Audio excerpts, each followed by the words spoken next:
So welcome to the HELSUS Global South Encounters with me, Franklin Obiodum, Associate Professor of Sustainability Science with Global Development Studies as the chair. If you would like to stay connected between the encounters, I would like to draw your attention to our new Twitter account and just ecological political economy, the HELSUS Global South blog, links to which you can see in the chat box. The question of climate finance dominated the just ended COP27, nicknamed the African COP. Much has been said about obtaining a breakthrough for the Global South in terms of the agreement to establish a separate fund to compensate vulnerable Global South countries for their loss and damage. The details of this fund are yet to be finalized. How transformative will they be? Does loss and damage reflect vulnerability or responsibility?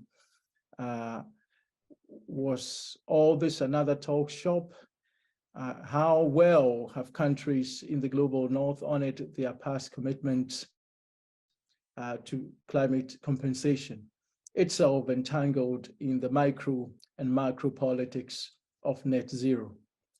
At the root of these issues is what equity and justice mean within the context of net zero. Dr. Jessica Omukuti, our speaker today, has spent most of her academic life researching these questions. A research fellow with the Institute for Science, Innovation, and Society in the School of Anthropology and Museum Ethnography at the University of Oxford. Dr. Omukuti works on and leads the Oxford Net Zero engagements with stakeholders in the Global South. Bridging the northern and southern divide is no easy matter, but Omukuti has become adept at doing so. She forges these linkages on the book review pages of Progress in Development Studies, for which she is the book review editor. Omukuti took her PhD at the University of Reading, where she studied climate justice and equity in climate finance. For most of us in this room, this represents the highest academic qualification to talk about achievements in studying such important and pressing issues of climate justice in our time. But in the thesis on Feuerbach, the German social scientist Karl Marx noted, and I quote, "The philosophers have only interpreted the world in various ways. The point is to change it," unquote. For years, political economists interpreted this thesis to mean that we should try to change the world rather than merely theorizing or doing PhDs about it. But Tricontinental, a vibrant and valiant network of research communities in the Global South, has begun insisting that, in fact, this thesis 11, as it is popularly known or called, means that action and practical experience are more important than ideas, reflecting a well-known view by Bell Hooks, the eminent Black feminist, that there is indeed authority in experience. In the words of Tricontinental, and I quote, Marx is saying that it is those who try to change the world that have a better sense of its constraints and possibilities, for they come upon what Frantz Fanon calls the granite block of power, property, and privilege that prevents an easy transition from injustice to justice, unquote. From this perspective too, Omukuti is the right person to give today's talk. She has extensive practitioner experience with international NGOs such as Mercy Cause and Care International. An activist in her own right, Dr. Omukuti has worked with international finance institutions such as the Green Climate Fund. So whether in theory or in practice, education or experience, ideas or action, Dr. Jessica Omukuti is the best person to give today's talk. So perhaps, Dr. Omukuti, let's get right into your groundbreaking and agenda-setting work by beginning with your analysis, followed by questions and comments by all of us, and you can respond. For the audience, our practice is to mute our microphones, unmuting only when I invite you to do so. But questions can be sent to co-host in the personalized chat box. Over to you, Jessica. Thanks, Franklin. Hi, everyone. I hope you're doing well. Franklin's introduction was really good. I honestly don't think I am as good as he described me, but I really hope that at least what I talk about today will resonate with you. My background, I don't know how to describe myself. I did a bachelor's in meteorology, so I was trained as a climate scientist, and then I went on to do a year of development studies, but I really don't think, I don't consider myself as a development studies expert. And so I'm kind of in between. My work is grounded in practical work. I rarely deal with theories, but I hope that the audience today is at least you'll find some of what I talk about quite relatable, interesting, but also you can learn from it. At Oxford Net Zero, so I work. I'm a research fellow at the University of Oxford. I'm working for a program called Oxford Net Zero, and my work, I'm mostly interested in the concept of net zero itself. So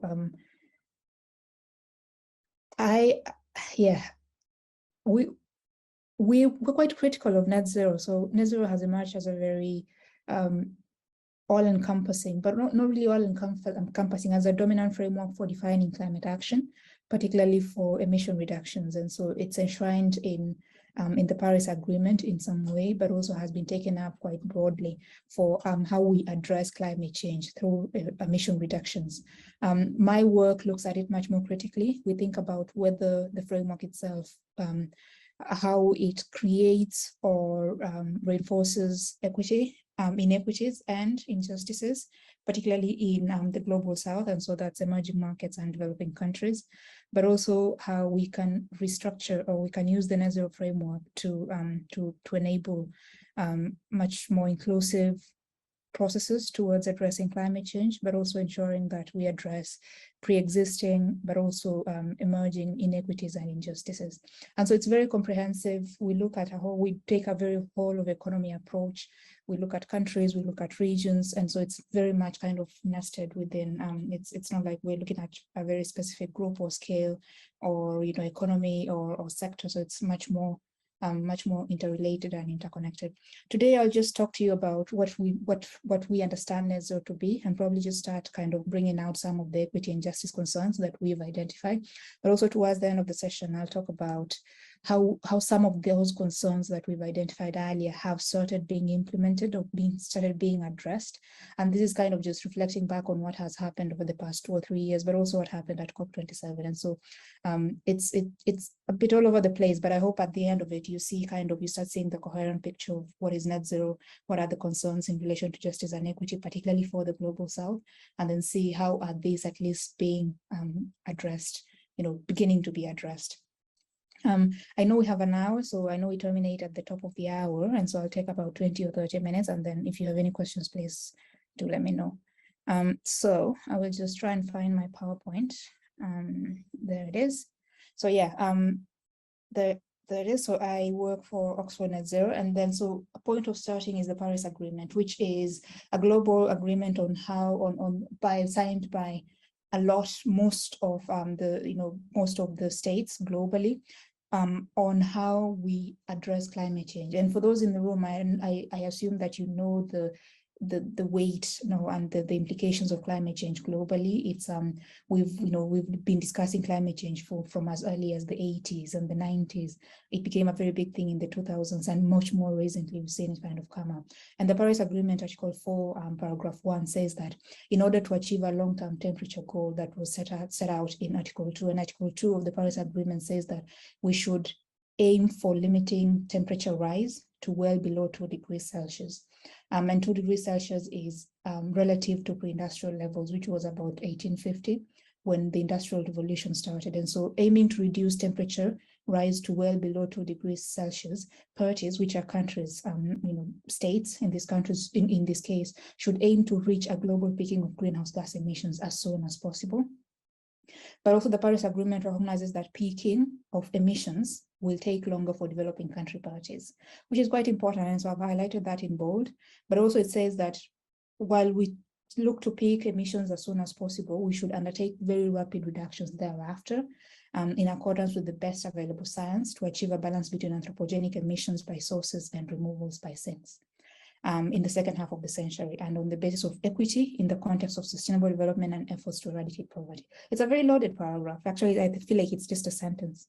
It is a sentence. I don't see any full stop somewhere there. So it's a very loaded sentence. It talks about when we should reduce our emissions, when we should peak, who should reduce it, who should go first, but also how we should do it. And so balancing anthropogenic emissions by sources and removals is kind of the key here. It's where the concept of net zero was actually enshrined in a global agreement. And that's where net zero starts. And so net zero itself says that we should achieve emissions, we should reduce our emissions and make sure that we balance them by sources and by sinks.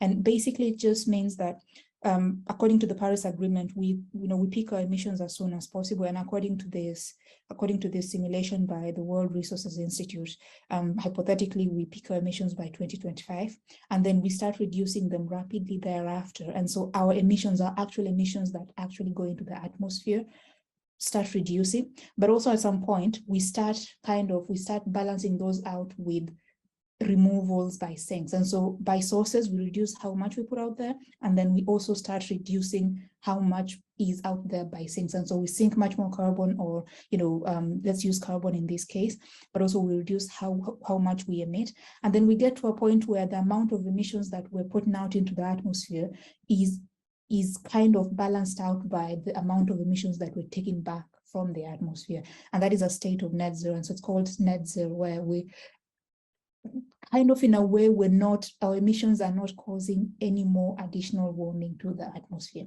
And that is a very simplistic definition of what net zero means. And so it's where we get to a point where our emissions are not causing any additional warming in the atmosphere.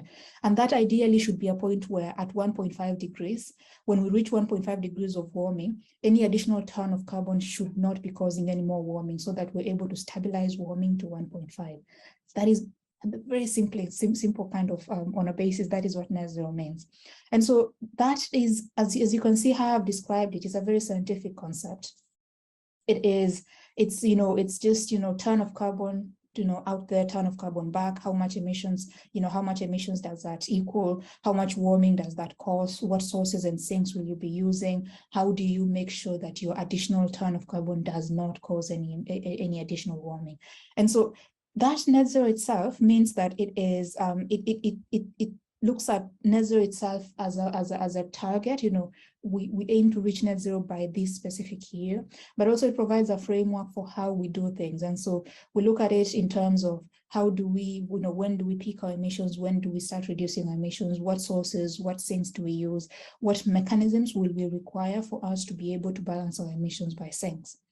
And so, but then we realize that even though we're going for a 1.5 goal where we achieve net zero and we hold global warming to 1.5, we realize that our current policies are nowhere near the level of ambition that we're looking for.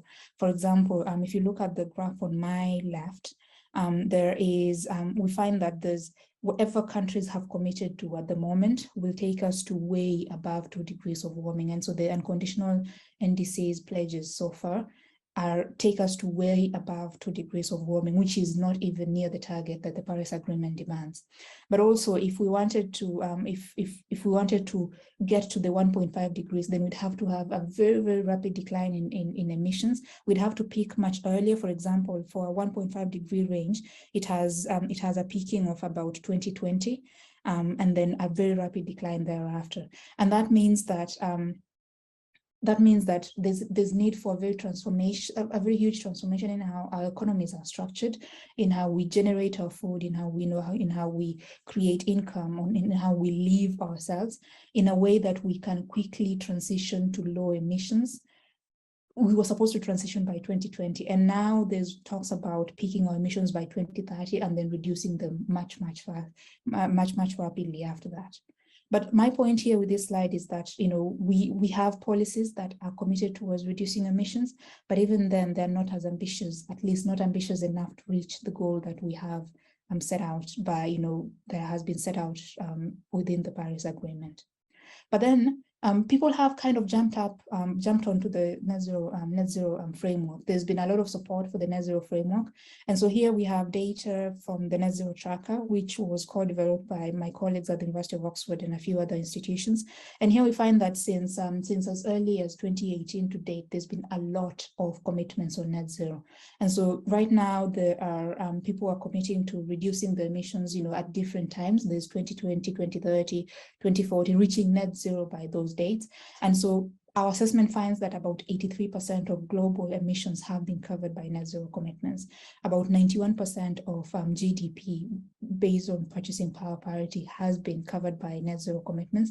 And also about 80% of the global population is covered by a net zero target. And so we have institutions, large companies, even smaller companies. We have nation states which have committed to reaching net zero. We have cities and regions that have also committed reaching net zero, and the commitments are very far wide reaching. And when you look at these, you're like, well, maybe we are, even if we're just off the 1.5 mark, it is probably, we're near there, 91% of GDP or 80% of the population. That is a fair enough, that is really good progress, given that we're really far off. We're hoping to get to 2050 and, to 1.5 by 2050. If we have 80% of the population now, then it means that by 2050, we may have achieved, we may have increased our ambition. Another achievement of the net zero framework itself is that there's now more actors involved in climate action, particularly climate action based on net zero. And so, as I said, there's companies, there's institutions, cities and regions that have made net zero commitments. And so according to data that I pulled off the net zero tracker today, there's about 800 companies that have set targets. There's about 116 regions that have also set targets for net zero. 139 countries globally also have a net zero target, and about 241 cities have a net zero target. And that is a very high level assessment because there's other smaller entities that have set targets. But one thing that I'm trying to say here is that the net zero framework itself, the goal of reaching net zero by 2050, but also the framework of how we do it, has been able to galvanize action that is much more far-reaching than any other agreement we've seen so far. And so if anyone here knows about the history of climate action at the global level, you'll know that there's been so many agreements from as early as 1992, but none of those really got as much traction as what we've seen after the Paris Agreement. And so the Paris Agreement and then bringing in the net zero framework has been able to galvanize action, particularly from the private sector. And so the 800 companies, but also the non-state actors, the cities and the regions have come together to actually set emission targets. But then thinking about that framework itself is issues about the equity concerns from net zero. And so one thing is, first of all, what does a net zero commitment look like? So a net zero commitment from, let's say, a company that deals in food and beverage would be something in the form of, we know as a company, we know that our emissions are X gigatons per year, or we've emitted this much carbon since 2015 to date, and we expect that we want to reach net zero by 2050. And so this is what we will do between now and 2050 to reach net zero by then. And so usually it has a timeline, it has a target, how much emissions you reduce, the mechanisms that you will reduce. But the problem with the net zero itself is that it has an issues with the timelines and responsibilities. And so one thing is that net zero itself is seen as something that should be achieved by the middle of the century. And so And so if you remember the first slide that I showed you about the Paris Agreement, it's saying that entities, parties should commit to reducing the emissions and reaching net zero by mid-century. And so the mid-century timelines initially, I think at the very start, sometime last year and even before that, was seen as being very far off. And anyone who was making commitments would be saying that, we will reduce our emissions by 2050. And we hope to, we hope to do that through a number of mechanisms. And so it was kind of just a very far off target. And in between, entities or cities or regions or countries would not really say how they would do that, but also how progress would be assessed in between. And so it would be quite difficult to kind of come back to an entity and ask them, well, you said you'd reach 2050, a target by 2050. What are you doing in between that? Because there were no measurements, there were no metrics, there were no targets in between. And so in a way, it excuses continued emissions, because if you're not holding anyone accountable to what they do between now and 2050, you only are holding them accountable at 2050, then entities can do whatever they want.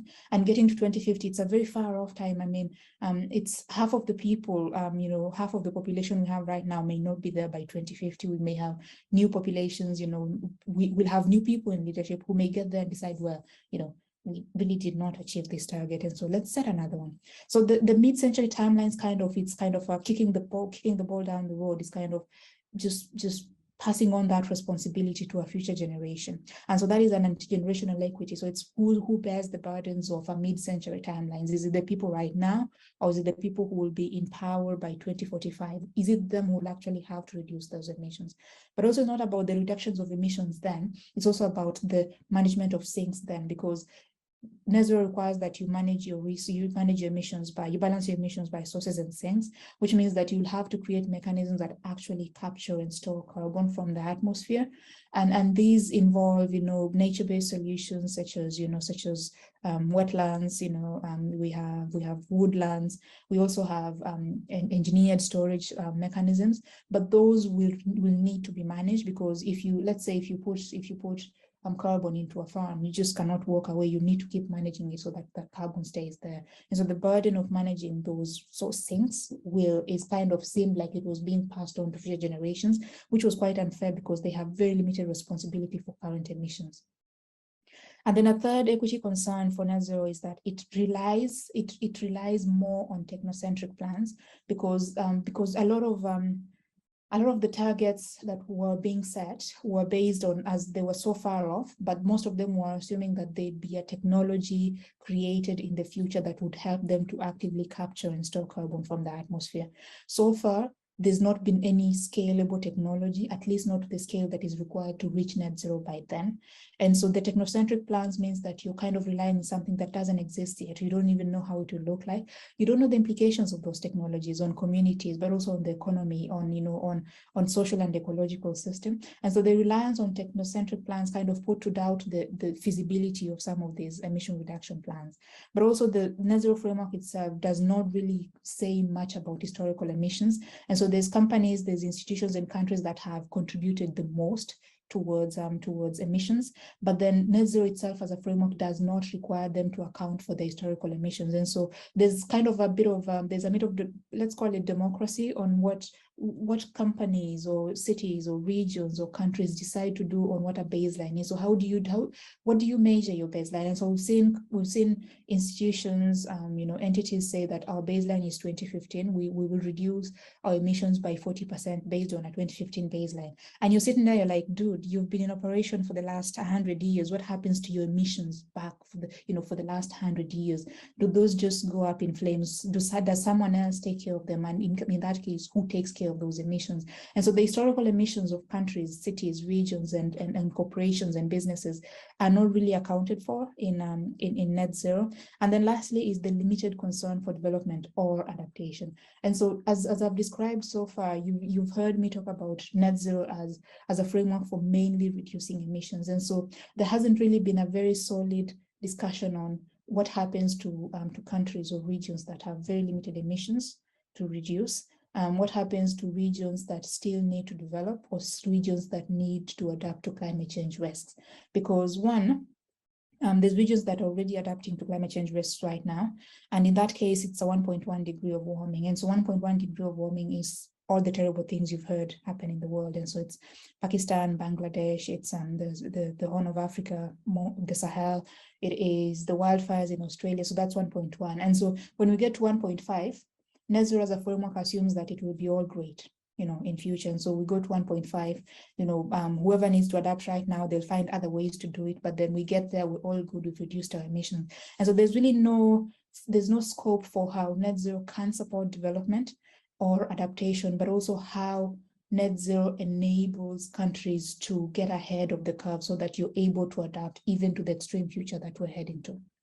And then another set of equity concerns for net zero is the governance of net zero itself.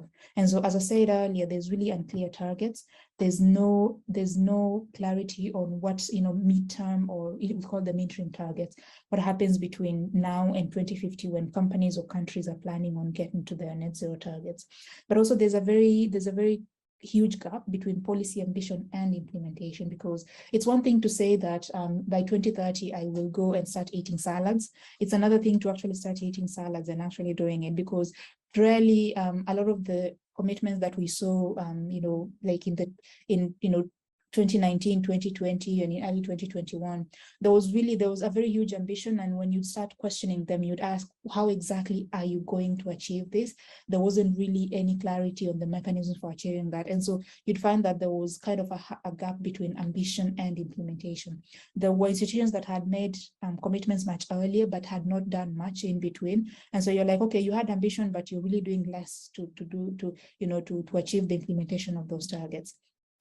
And then lastly, one of the equity concerns we're seeing is that there's an outsourcing of climate action to non-state actors. And so if you remember the slide that I showed you about who's made commitments, we had countries doing their part, but also most of the work has been taken up by the non-state actors, who are cities and regions, but also corporations or businesses. And so that is it is seen as an inequity, because states should be responsible, at least some arguments state that states should be responsible for emission reductions within their borders, because they have the capacity to control the laws. They can set laws and regulations. They can control who emits and who doesn't, and so they should be the ones setting targets, as opposed to outsourcing climate action to non-state actors. Although there's emerging literature that says that climate action is a responsibility for both states and non-state actors, because consumption of emissions does not really happen at the state level. It happens at the individual, at corporations, at cities. And so that responsibility should not be on states for us to actually be able to transition to the level of emission reductions that we need. And so that is kind of just two sets of equity concerns from net zero. I decided to cluster them into two sections so that you can see that, and they're not quite distinct because they kind of feed back into each other, but they demonstrate some of the issues about ambition and responsibility, but also how net zero itself is governed. But then these are concerns that we heard much earlier on, about two years ago. One thing we've observed is that there has been a transition. There's been thinking on how do we address some of these concerns. And so one is a recognition within the communities, within the spaces where net zero itself is discussed or structured, or where net zero commitments are made, is a recognition that equity and justice and just transitions are important for net zero. But also it's kind of recognizing that for net zero to be done right, or for net zero to actually have the long-term impact that it's expected, it has to align with the Paris Agreement, because countries did sign up to the Paris Agreement, and so it's an agreement. And so if it doesn't fit within that framework, then it will basically lose that support from both cities, but also the general public.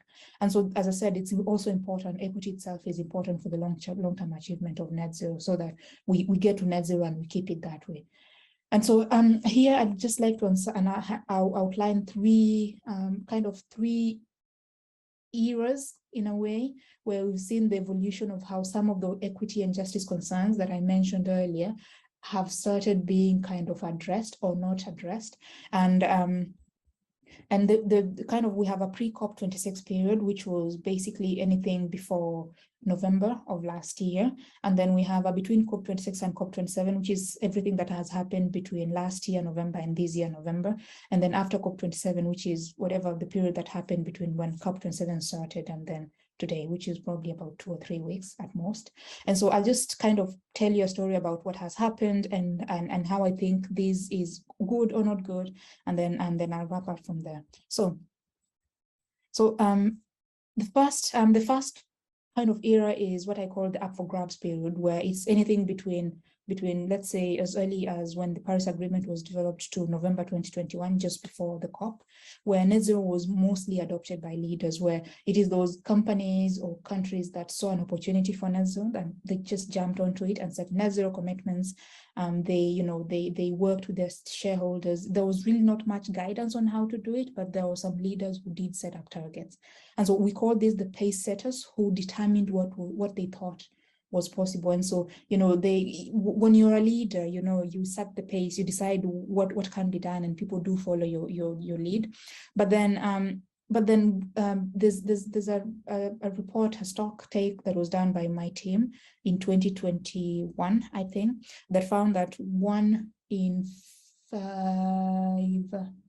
about 1 in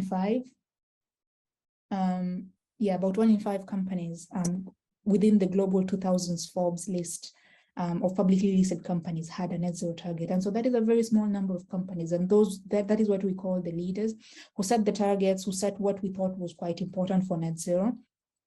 But then any assessments on net zero so far focused on whether companies aligned with the Paris temperature goal. So it was just about, are your emission reductions aligned with the 1.5 goal? It wasn't much more than that. And so equity was just mostly considered as something, something that you could just say you were doing without really justifying how you were doing it. And so entities that were making commitments were asked to identify how they were contributing to equity and justice in net zero with respect to the Paris Agreement. And mostly it was just a box ticking. And so I've seen some of that where they ask you, have you considered equity and justice in your net zero strategy or your net zero plan?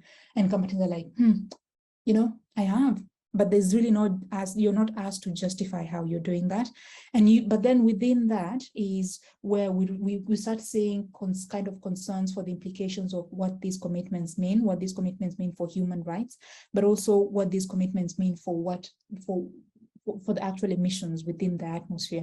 And so even though there is kind of a box ticking exercise for equity and justice, because we have leaders setting targets and are considered sustainability heroes, there's also kind of an emerging concern for what net zero means for human rights. And so back then we'd hear conversations about offsets, and how offsets led to land grabs and displacements, and how they fail to benefit specific groups.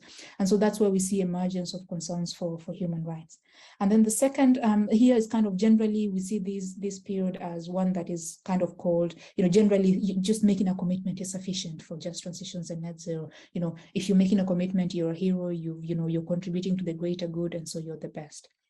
And then second is the second period where we say, I kind of call it the choose period, where it's kind of after COP26. And I remember after COP26, we had a lot of commitments. We had companies coming up and saying, we're doing this great thing called net zero. But then the mass adoption of net zero led to a lot of kind of concern from the public, but also from other civil society actors who were like, if everyone is making net zero commitments, how good are this? And so here is where we kind of found a lot of concern for the credibility of these pledges. And then equity, justice, and just transitions were now kind of beginning to be considered as a determinant for the credibility of pledges, where they say that you may have made a pledge, you may consider yourself a leader, but the credibility of that commitment is only dependent on whether you have equity and justice and just transitions concerns integrated into those. And so, but within this period, we start seeing an emergence of ways of determining credibility in relation to equity and justice and just transitions, where we see people saying or institutions saying that you can only be considered to have integrated equity and justice if your commitments go beyond carbon or go beyond value chain emissions. So beyond carbon is saying that you're not just reducing your carbon emissions or capturing your carbon emissions, you're also capturing your methane, your nitrous oxide, you're capturing your other your other greenhouse gases, because those will result in much quicker emission reductions. But also, you're told that you're only equitable or just if you're going beyond your value chain emissions. And so value chain emissions are whatever you create along your business.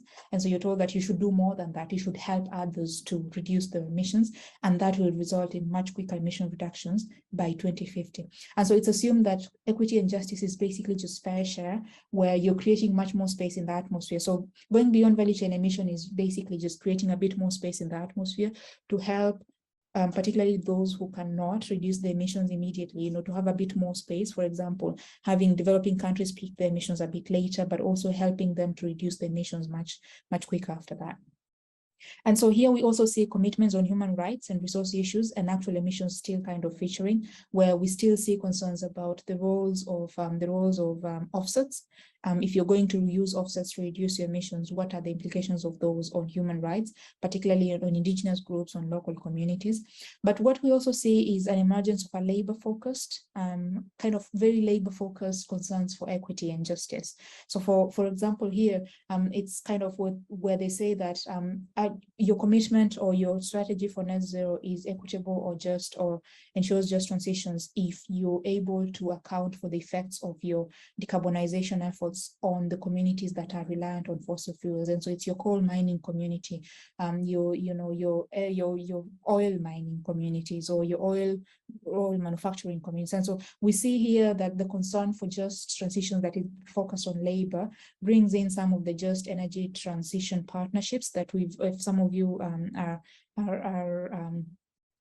are aware of those. They kind of it's funding decarbonization efforts within the economy, but that mostly focus on reskilling communities that are affected by the divestment from fossil fuels.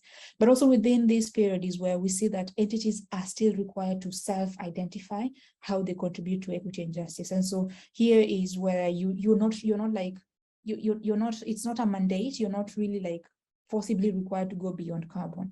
You're not forcibly required to go beyond value chain emissions. You choose to do that. And still, so those who choose to go beyond carbon, or those who choose to look at, their labor-focused just transitions, I thought as being leaders, and the leadership component, so it's kind of featuring into this. And a later stock take done by the University of Oxford with a few other partners, the Energy and Climate Institute and the Data-Driven Action Lab and New Climate Institute, found that now 1 in 3 companies on the Forbes 2000 list of publicly listed companies have net zero targets. And so we see that the number of companies that have targets is increasing, which is quite good, but still equity and justice it's a bit better, but then it's still kind of very, very it's not really complementary. It's still a choice. You can choose what to do. You can choose how to do it. And you're not really, so, you say if you don't do it, then you lack credibility, but there's still really not that much significant repercussions on it. And then lastly, here is kind of what I see this as is a period where there's a localized approach to equity and justice. And so it's within communities, within very specific localities. No one really cares about what happens outside of that. No one cares about what happens to, outside, beyond the fossil fuel production. So what happens to everyone else? What happens to your emissions that you're producing between now and 2050? What happens to the countries that you're divesting from? There's it's a very localized approach to equity and justice. And because it's a choice approach, there's still not really limited kind of consistency. There's still very limited consistency on how anyone who's making commitments actually approaches this. And then lastly is what we've seen occur over the last, since the last COP at COP27, where we've seen a bit of thought into what equity and justice means. And so it's beginning to emerge where there's consideration for the special circumstances of developing countries, but also consideration for what net zero means for small and medium-sized enterprises. And so it's not just that, everyone should go beyond, beyond carbon or do beyond their fair share of emissions. It's thinking about, if you're going beyond carbon, you should go beyond carbon, you should go beyond your value chain, but make sure that whatever you're doing is not adversely affecting developing countries or small and medium-sized enterprises. And also equity and justice here is actually there's an infiltration of concepts where historical contributions, capacity to pay, and the effect of current and past climate change are being integrated into what we understand net zero to be. For example, now what anyone who's making commitments is asked to account for the historical contribution at least. There's also, as I said, awareness of any net zero commitments should take into consideration the capacity to pay for these emission reductions, and saying that if an SME, if a small and medium-sized enterprise that is within your value chain does not have the data to reduce the emissions or cannot reduce the emissions, then you should enable them to do that, but not actually punish them for not being able to do that. But it's also thinking about what net zero can actually help in terms of addressing current and past climate change. For example, there's now thinking about what should an institution that is making a net zero commitment, what responsibility does it have towards everyone who's been affected by climate change so far? And it's kind of that's expanding net zero to not just be a framework for just emission reductions, but also a framework for enabling development, adaptation and resilience, but then broader sustainable development. And here is where we see that there's kind of a requirement that if you're making net zero commitments, you should think about where you're investing your low emissions, where you're making low emissions investments, where you're divesting, what effect does your divestment have on different groups, on different countries or markets, and how can you cushion those economies or markets or regions against the negative effects of those. And so we see some of this, for example, the Integrity Matters report that was released at COP27 actually articulates some of this, but also we have research that's coming up that actually much more articulates that. For example, this Nature Energy paper that says that any net zero, any energy future, energy pathway in Africa needs to be based on context relevant evidence that enables countries to achieve their development goals, their resilience and adaptation goals, but also enables them to achieve energy security. And so it's saying that we need context specific approaches to reach net zero, but also to generally reach net zero. And so basically here is where we see justice now emerging from justice and equity emerging in net zero, where it says that determining overall progress, it's kind of going beyond labor to determine the overall progress on equity and justice, and saying that it's not just labor that determines equity and justice or just transitions, it's how communities fare in the face of transitions to net zero by 2050. And that's it. So basically, yeah, so kind of, as I said, it's a very, very jumbled up story, but I think the overall message here in summary is that we started off with net zero as a framework, but as a scientific concept, and we've seen it kind of transition into a framework that has really gotten a lot of support, particularly from the non-state actors, and that is cities, regions, and corporations in general. But then there were equity concerns that were highlighted from the very beginning, but we're starting to see those being kind of addressed slowly. Generally, those, it's just, most of these are guidelines. It's just kind of, it's guidance given to whoever is setting up, targets or commitments. And so what is needed right now is translating those guidelines into policies to ensure that anyone who's making commitments actually takes care of their historical emissions, adaptation, resilience, talks about governance of net zero, without actually just saying that we will do something without actually providing evidence of how it's done. Yeah, I really hope that was useful. So, and I'm happy to take any questions.